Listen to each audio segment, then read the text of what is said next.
name is Ruth Montali, and I'm recovering from cutting people off.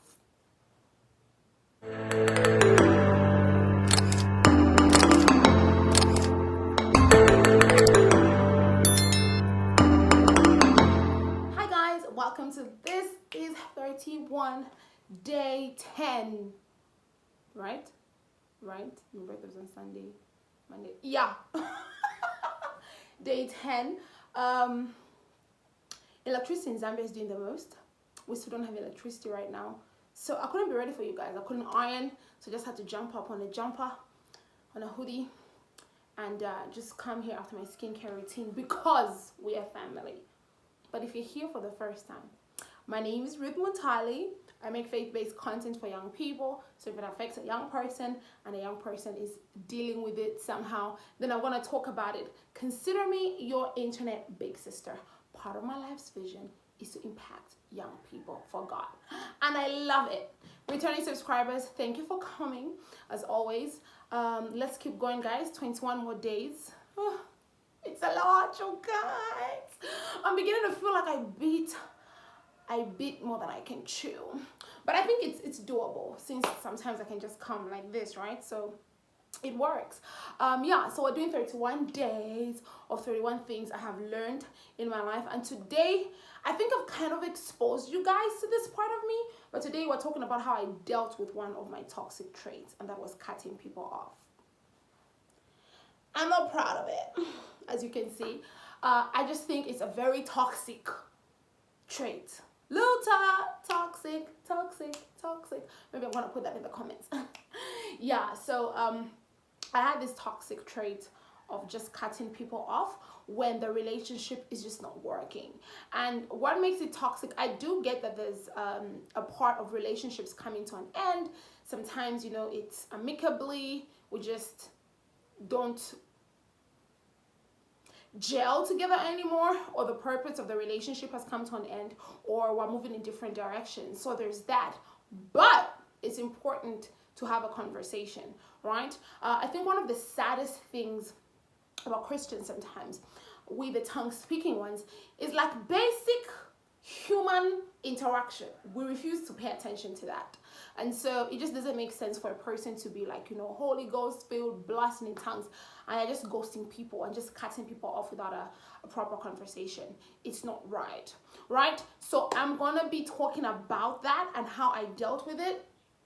I don't think I recognized that it was toxic until later, when you're able to hear another person talk about it and they're like, how could you just do this? Then you're like, oh, okay, that part of my life is not okay. Okay, and guys, I cut off hard. You know, one thing about me is I love hard. I love you. I'm a lover. I'm one of those people that goes all out. Any of my friends, like if you've experienced my friendship, you know that I go all out. But when it goes south, I cut just as cold. Like, I'm done. It's like you never existed. Yeah. Okay, let me not say I used to, because it's something I had worked on, right? So one of my issues in life is I hated confrontation. I hated uncomfortable conversations. I didn't like just all that stuff, like the ghetto. So I don't cut you off out of like I'm cold-hearted. I'll cut you off more out of cowardice. I'm just being a coward. I'm not ready to have the difficult conversation. And so it's easier to just cut you off. And of course, I'll tell myself I have reasons to, like I'll articulate the reasons to myself and they'll be valid, and then I'll move on. And then I'll tell myself I don't hate you. I'm not having beef with you, but I'm just gonna cut you off. So what you realize is I'll just silently move. I'll just stop talking to you. That's what I'll do. I'll just stop talking to you. I just won't care. I'll move on. And so I had done that with a lot of my friendships. When it comes to some friends, okay, no, those were not really friends. Those were like situationships where like, there were some feelings, and then Hanko did not articulate properly, or we didn't have a proper conversation. But then there was more friendship, right? That one, I feel like I'll cut you off just to punish you. I had a friend of mine who like we ended up catching feelings somewhere along the way, and he didn't handle it well. So I decided to punish him because I knew how much our friendship meant to him, and it also meant a lot to me.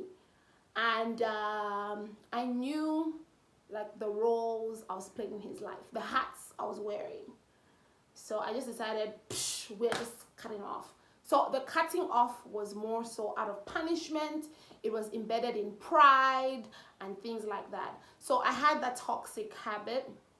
And actually how I dealt with it, one of my best friends, B, is the one that had to talk to me. So one time she was sharing with me, I don't know what we're talking about. We're talking about maybe one thing we don't like about each other or something like that, or the thing about the other person that scares you. And she told me it's because she knows that I have the ability to cut her off and just move on with my life. And that really hurt. I'm like, what?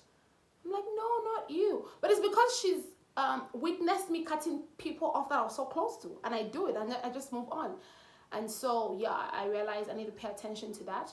And then at the time, one of my good brothers and I were having issues. And I had actually decided to cut him off in my head.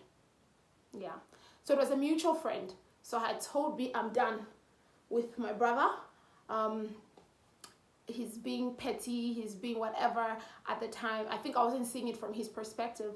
And that's how she sat me down and told me, no, you can't keep doing that. You can't keep cutting people off just because things are not going well. So I reached out to my brother at the time and we had a conversation and I managed to get him. And now that's one of like my support systems. So yeah, guys, people are valuable.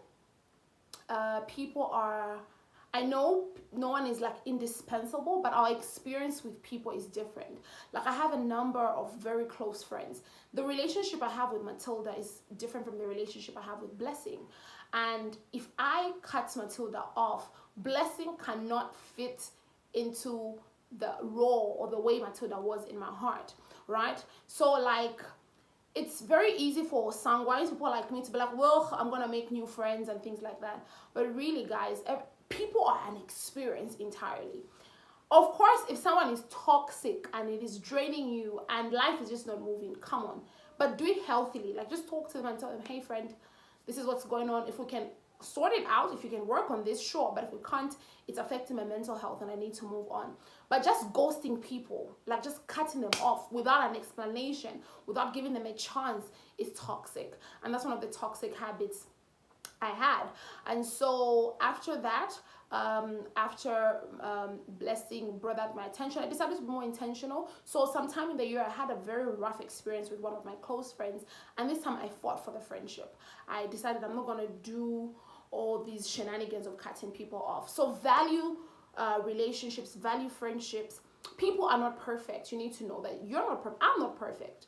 Right? So learn how to have the difficult conversations, deal with your feelings and things like that. So yeah, I had to stop being proud. I think that whole cutting off and I can do whatever was literally just embedded in pride. And I had to cut off from my pride and say, no, don't do that. People are an experience. So I lost some very good friends last year, and I found myself recently missing one of them so much. And I realized that nobody has filled her gap in my life, right? Like my experience with her was so unique, so exceptional. So I can't just say, well, I'll make new friends. Yes, but they're different. She had a different persona. She had something she brought to the table that none of my friends, no matter how great they are, can replicate, right? So yeah, I decided to value people. I decided to swallow my pride. I decided to get over my cowardice, have the difficult conversation. I decided to give my friends more grace. I think I used to put my friends on pedestals that were like impossible to live on, and that is toxic. Right? So when they kind of miss the mark, I'm just like, nope, you can't. And sometimes I believe so much in reciprocity that I expect you to behave the same way I behave in a certain situation. It doesn't happen like that. We have different strengths. So over time, I've learned more about myself. I've learned more about people. I've learned more about temperaments, character, and I've just become more graceful. And I've stopped being proud, thinking like I'm the friend that, you know, I miss it as well sometimes. I miss cues. I miss marks. I just paid more attention to myself with more humility, and that gave me more grace for people. So yeah, that is what I did. So stop cutting people off without a conversation, without an explanation, without trying, especially if they're your friends. There was something there, right? Even if you people are now in two different worlds, you can actually talk about it. You can have a conversation about it, right? So yeah, that is lesson number 10. Don't just cut people off without an explanation, without a talk, without trying. And do not, people are not just replaceable like that. They're not toys. You have a different experience with each person. Get off your high horse. Apologize if you have to leave space for your friends' humanity, just like they are leaving space for yours. Let's show love, guys. Let's show love, okay? Let's not be petty as Christians. It's not a good thing. It's not a good thing. Let's not just amplify our own hurt. Let's also look at it from the other person's perspective. So yeah, that's what I had for you guys today. Hopefully tomorrow Zesco is not tripping or falling in my hand. That's the electricity company in Zambia. But for today, it is what it is. I'll see you guys tomorrow at 5 p.m.